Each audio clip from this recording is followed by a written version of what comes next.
Hey guys, it's Josh. I hope you're having a good day. So in this video I'm going to lay out the state of Tesla's full self-driving beta. I've been testing and filming with the software for about 3 weeks now, and I've got enough experience to speak about it broadly. So I'm looking at the system from the perspective of launching a Robotaxi service, so that's a metric I'll be using to quantify the different properties. So I'm going to start by separating the different responsibilities of driving into categories. It's helpful to think of these different categories as features of the system as a whole. The way I separate the system is simplified from Tesla's design, which I'll put on the screen now. At the highest level, the way I think about it, there's 4 building blocks: perception, inference, planning, and controls. And these are the largest building blocks that I could use to describe the system. So perception is the process of sensing the outside world around us. In Tesla, that's done with a suite of cameras. Perception feels very good to me already, probably good enough to launch the business, I think. By and large, I believe the number and location of cameras are suitable for the task. And any change to perception would require retrofitting the cars. So that's a cost that is growing by the day as we're scaling vehicle production. So one issue with assessing perception is that we're relying on inference, the next building block, to determine how well the car is doing on perception. The vehicle is perceiving the world around us, inferring objects in that world, and then rendering that information to the visualization. And so our view of the perception the car has is filtered through that inference engine. So keeping that in mind, I believe perception is good enough today for the Robotaxi service. Inference describes how the car processes video data into usable information for driving. In Tesla speak, this is the process of generating the vector space. Vector space is a digital representation of the world surrounding the car. So everything from vehicles, objects, pedestrians, lane lines, stop signs, and the list goes on infinitely. So it's both what is the car seeing and where is that thing related to the car, and what is the velocity relative to the car. So those are the important information there. Today's inference is pretty good at the things that it's been programmed and trained to understand.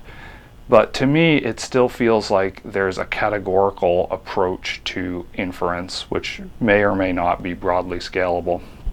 For instance, the car has been trained on what a 25-mile-per-hour sign is, what they look like from various angles and lighting situations and so on. And the car is very good at determining what is a 25-mile-per-hour sign and what is not a 25-mile-per-hour sign.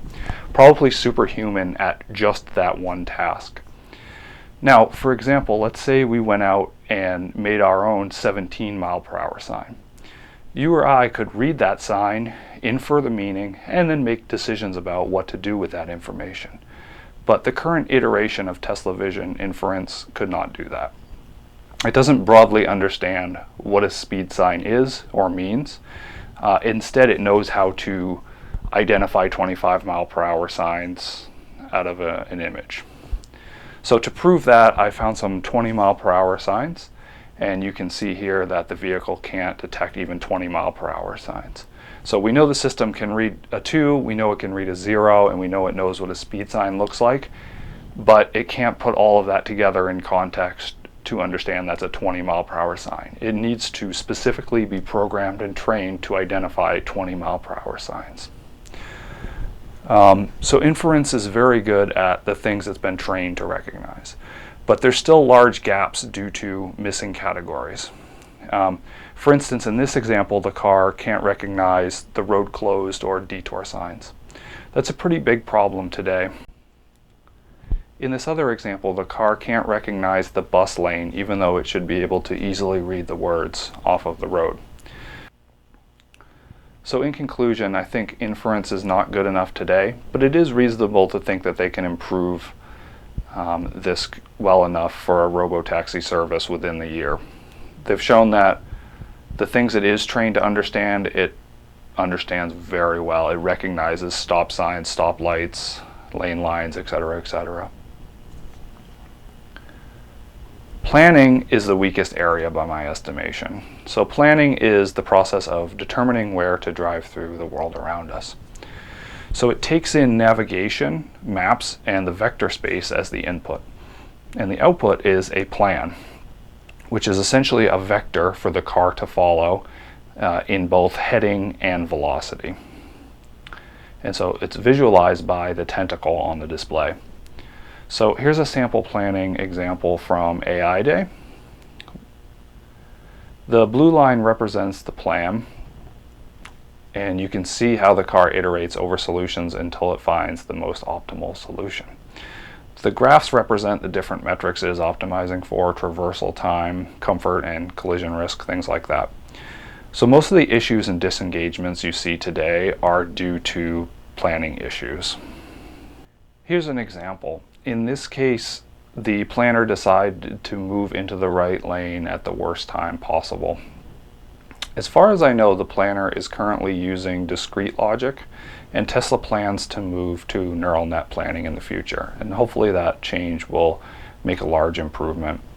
So in conclusion, planning is not good today, and there's not a clear roadmap to improvement to clearly launch the Robotaxi business. So it's definitely a sticking point today. Finally, controls is translating the driving plan from the planner to inputs for the car to use, like acceleration, braking, steering angles, things like that. I think controls is very strong today, and I believe it's easily good enough as is. The shortcomings of the planner currently let us see the strength of the control system. From my previous example of the red truck mishap, this is a pretty extreme maneuver that's been commanded by the planner. But in terms of controls only in this scenario, you can see that the steering and braking is very good, very on point. Future Josh here. So the conclusion is that controls is good enough today as is.